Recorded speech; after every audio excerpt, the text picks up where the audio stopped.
And we welcome into the Winklerverse Mitch Thunder Nelles for his debut. Dude, I'm excited. I watch your clips on TikTok all the time.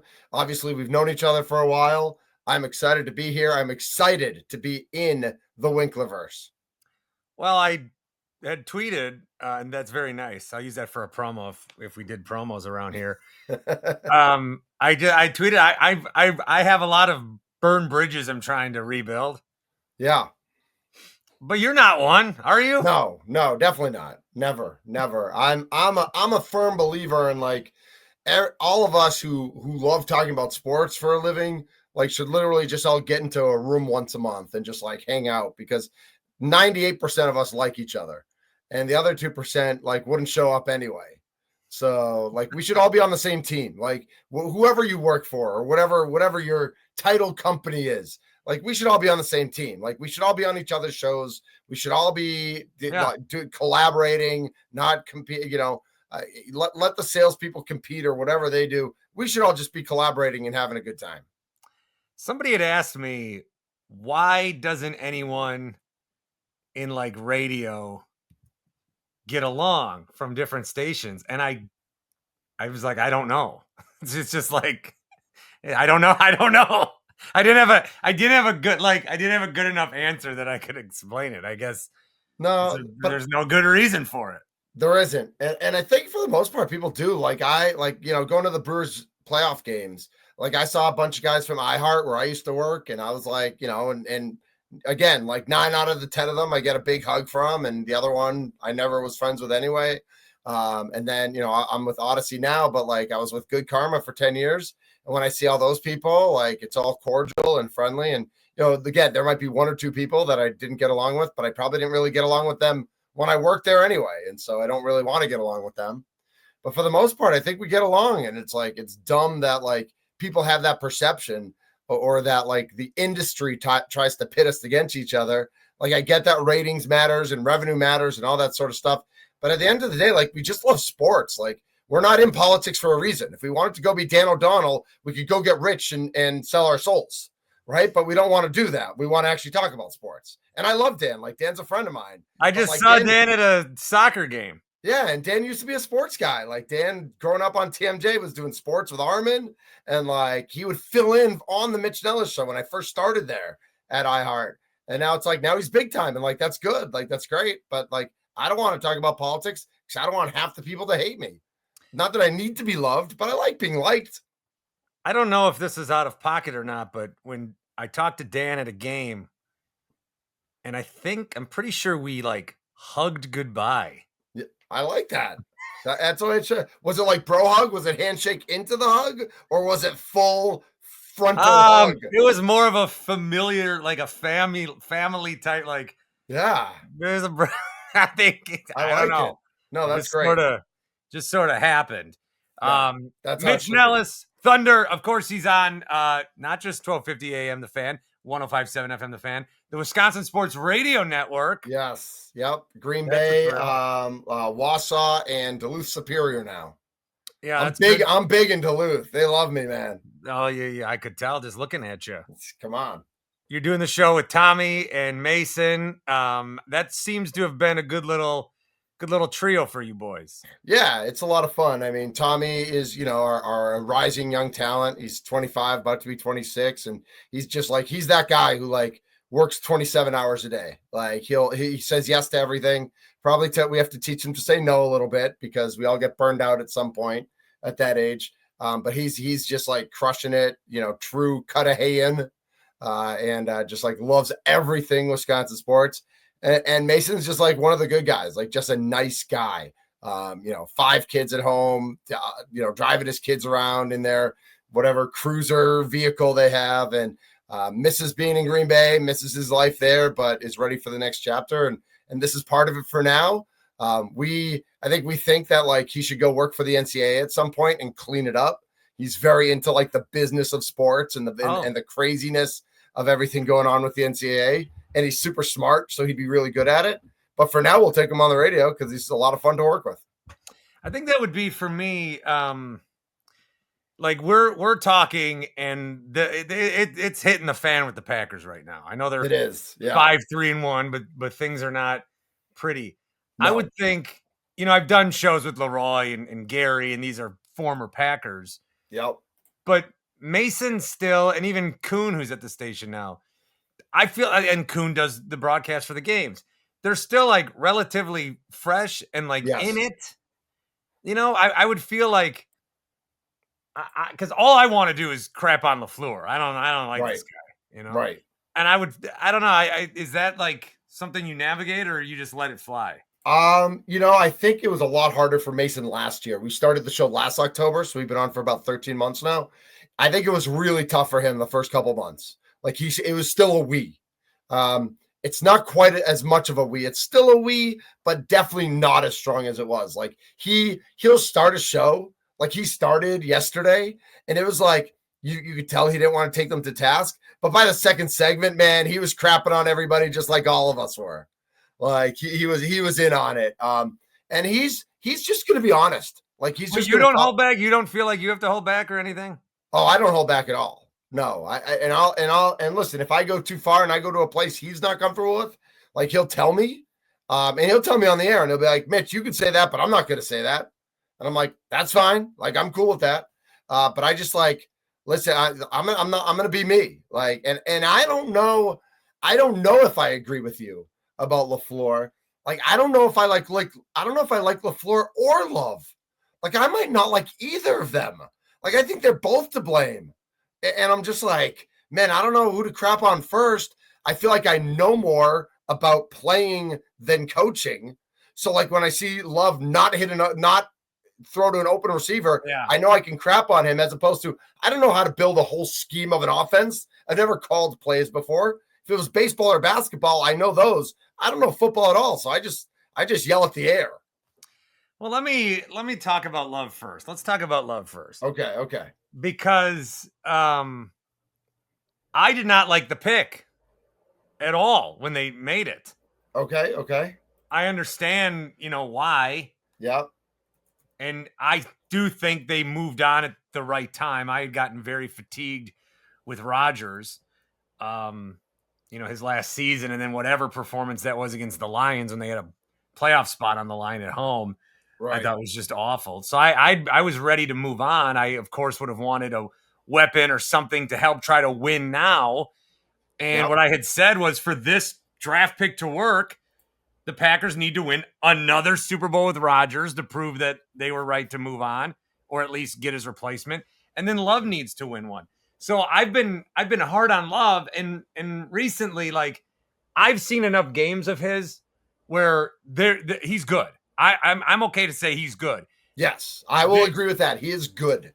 Yeah, but now where in the rankings is that? And I think that matters for a lot of people. He is good, and I think there were some games, especially that 8-game stretch a couple of years ago. It was amazing. It was amazing. And so I feel like Packer fans were trepidatious about Love, and then we saw some really good stuff.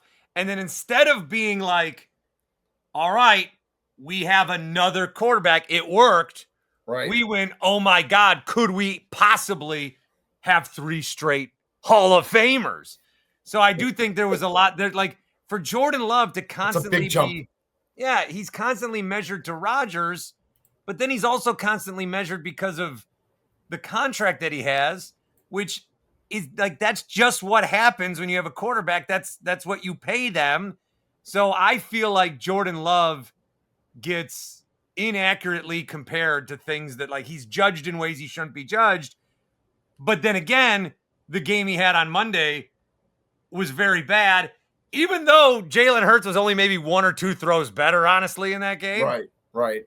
Love the deep throw to Watson where he could have led him to the sideline. When somebody's calling a play out, I mean, that's awful. That's awful. He's got to call timeout. And so I'll end on this, where I complained a lot that Rodgers checked out of LaFleur's plays. Yeah. Maybe I shouldn't have. Maybe I would like Jordan Love to take some more autonomy, but I don't feel like LaFleur is letting him, but is he not letting him because LaFleur wants to control, or is Jordan Love just unable to do that? And I don't know where that lies with Jordan Love, and I think that is a legitimate complaint.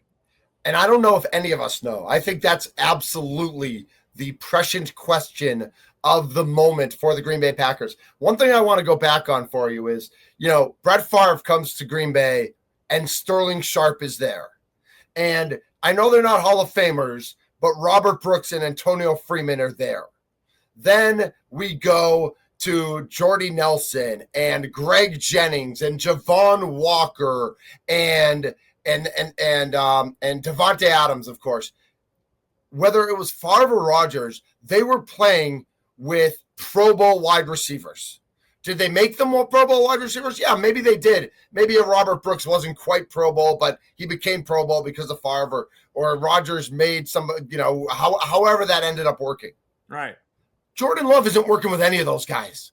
No. And I think that's another thing that we need to remember is that as good as we think Dobbs or Reed or Wicks or One Day Golden might be, and as good as we really think Tucker Kraft will be, and the injury obviously derailed a little bit of his coming out party this year, it's Jordan Love does not have the receiving core that either Favre or Rodgers ever had. They always have better receivers. So when you say 2 years ago, we had that 9 games where Jordan Love was like the best quarterback on earth, it sure would have been nice if the Packers had gotten a number one instead of saying, oh, we got these 3 young guys and we think together they're really good. Well, they're not that good. They're okay. And now we have an offensive line that last year was really good and this year decided to be horrible. The move of Elton Jenkins to center was a terrible decision. The Aaron Banks signing has been a huge failure to this point. And all of those things let down a quarterback who is good but not great. If he had the same receiving core as Aaron Rodgers, if he had last year's offensive line, Jordan Love would be much better this year than he's been. And Matt LaFleur's play calling would probably be much better than it's been because the team would be better. Maybe the offense, including the coaching staff, just isn't that good. Maybe they're just good, and that's all they are. The LaFleur aspect of it, I am less ambiguous about. Yeah, I know. I've seen your stuff. You are not on the LaFleur train. You are not a 37-year-old female who just like forgives all his sins because he's hot. I've said on the show, the national show, I think he would have been fired if he was ugly.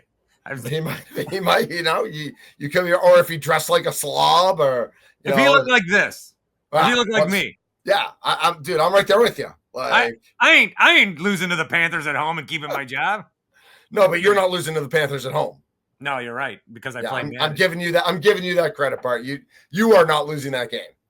But I feel like, with LaFleur, one thought that I've always had on him is he needs to fail at something before he knows how to succeed at it.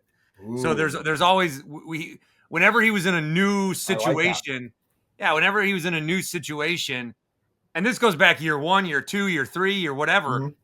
When he faced something for the first time, he didn't know what to do, and he usually did the wrong thing. And I've always also said that if he could freeze time and go up to his office and figure out what to do on this 3rd down or this 4th down and come back down, then I think he might come up with the right play. I think he has I think he knows football. I don't think he's an idiot. I think that he obviously got to this position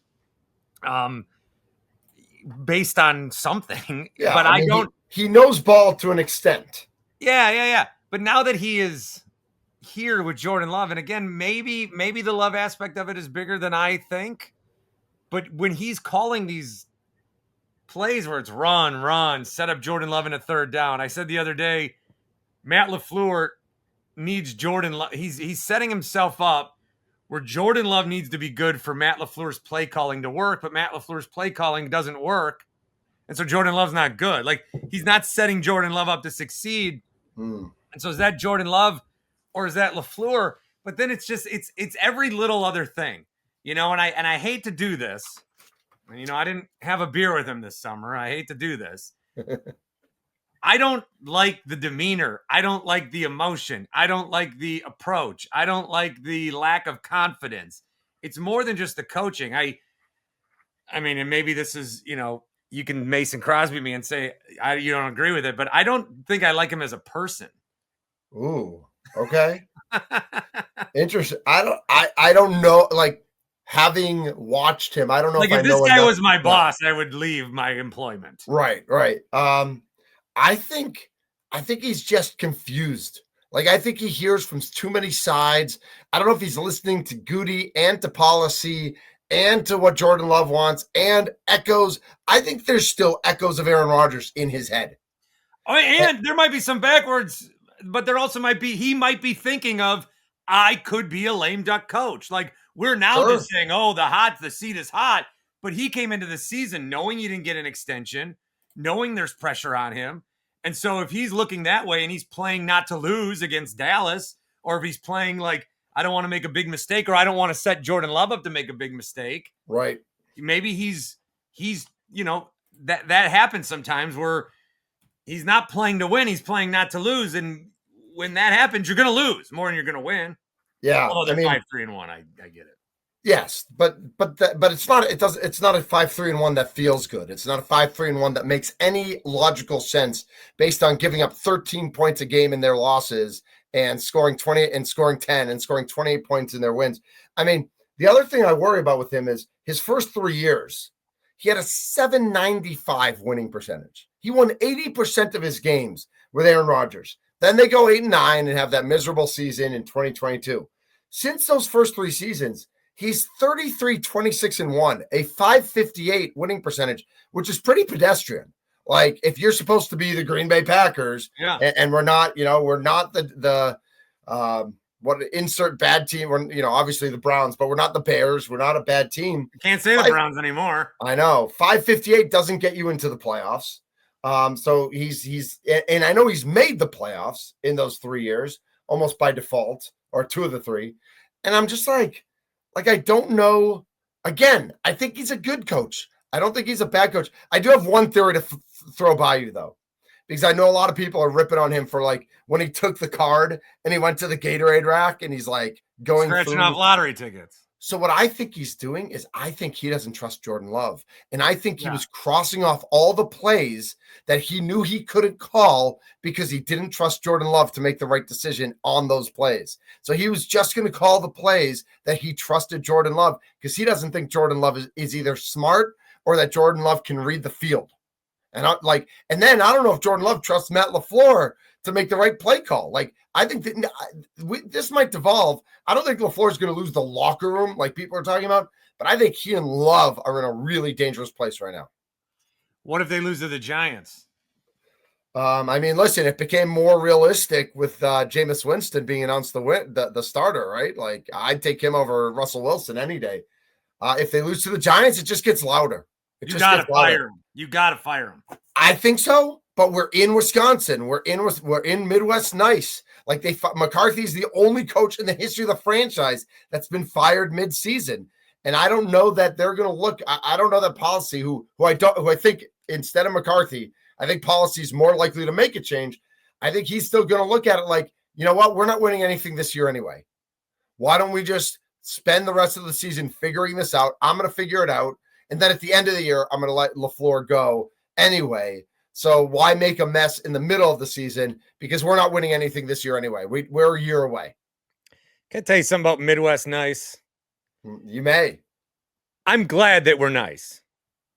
And I think I'm a kind-hearted person. I think so. I think we both lead with kindness. Yes. Yeah. Now, sure, as we talked earlier, there's the nonsense that happens, but I'm a kind-hearted person. I feel like the Midwest nice stuff, we need to dial it back a little. Mm-hmm. I don't like every time visiting fans come in here, they write like op-eds about how great of this isn't Disney World. Yeah. We're not trying to get a good review score. We're not trying to get you to come back. Now, you can be nice. Be nice. Don't be a jerk. I go to road games every year. I don't want to be like terrorized and bullied and yelled at and sworn at. but Right. I don't need to feel welcomed. Right. Like I'm coming in, I'm invading your stadium, and I'm going to leave and write an op-ed about how great it was, do a blog about how this is, and then we see that and we're like, oh, that makes me feel bless my heart. No. We're too nice. Stand up. If there's somebody behind you, they have to stand up then. That's right. It's okay to stand up. We need to. I agree with that. Geez, I agree with you. We're not. I say this all the time, Thunder. I say we are some of the best fans in our house. We are some of the best fans on the radio, some of the best fans in the car, some of the best fans at the restaurant. You got us into a stadium, we're garbage. Well, we're too nice. I agree with that. Too nice. We were talking about that. I was talking about that with Trevor Thomas on Inside Wisconsin Sports about they had, a podcaster walking around Lambeau and talking to Philly fans. All that. Yeah. And they're like, and they're like, oh yeah, we never would have thought this. Blank the Packers, fly Eagles or whatever. And it's and I said it on the radio. I said, we need to have a little bit more of a prick in us. We don't need to be throwing batteries at Santa Claus. We don't have to be Philly, but we got to have a little bit more of an edge. There needs to be a little bit, and it comes out when Chicago comes up, right? With Chicago, there's that rivalry. So whether it's the Cubs or the Bears, especially, there is that with Chicago fans because they touch that nerve. It's okay to have the edge when Philly comes to town or when Houston comes to town or when LA comes to town or whoever comes to town. It's okay to have an edge with them. We don't have to be best friends with them. We can be best friends. Even within our own teams, Thunder, man. It's always you rip on LaFleur, you rip on Jordan Love. You're even just trying to be constructive criticizing these people, and there's enough people that are turned off because you're saying something negative about their favorite team. They think you're not a fan. Right. And it's actually the exact opposite, right? It means you are a fan. It means you care. It means you are a fanatic. And it's okay to call it like you see it. And if I don't like something Jordan Love's doing and you don't like something that Matt LaFleur is doing, we can argue about whether it's who's to blame or whatever, but we both know we want the Packers to win at the end of the day. We're not arguing this because we want the Packers to lose. Even the Badgers right now, maybe there are people there who want Fickle out and who want the Badgers to lose to get Fickle out. But at the end of the day, they'd rather the Badgers be successful. That's just the path they see to the Badgers being successful. And we're not there with the Packers yet, and I hope we don't get there. I hope we figure this out and it all gets settled. But I'm there. Yeah. So you're there? And that's okay. Listen. It's okay. You want LaFleur fired? Who would you hire? Not my job. No, I hate that question. I hate that. Man, I said the other day that Bo Melton has a lot to answer for. Bo Melton dropped that fourth down pass, and then on special teams, he went into the end zone. And as a gunner, not to go into the end zone if you're trying to save that punt and down it at the 1 or 2 yard line. So I texted Sparky that, and Sparky's like, well, who would you have replace him? I'm like, Sparky, that's not my job. I don't care. I don't give a crap. That's why Goody gets paid 6 or 7 figures and I get paid $12. That's because that's not my job. I just know I don't like what I see. Yeah, the job of the fan, which is short for fanatic, people don't know, is to point out the problems. Yes. So that the team can fix it. That's our job. We're not getting paid. We're paying you. But again, knowing at the end of the day, we want our team to win. We're not pointing out things we don't like because we want them to lose, or we're booing against them.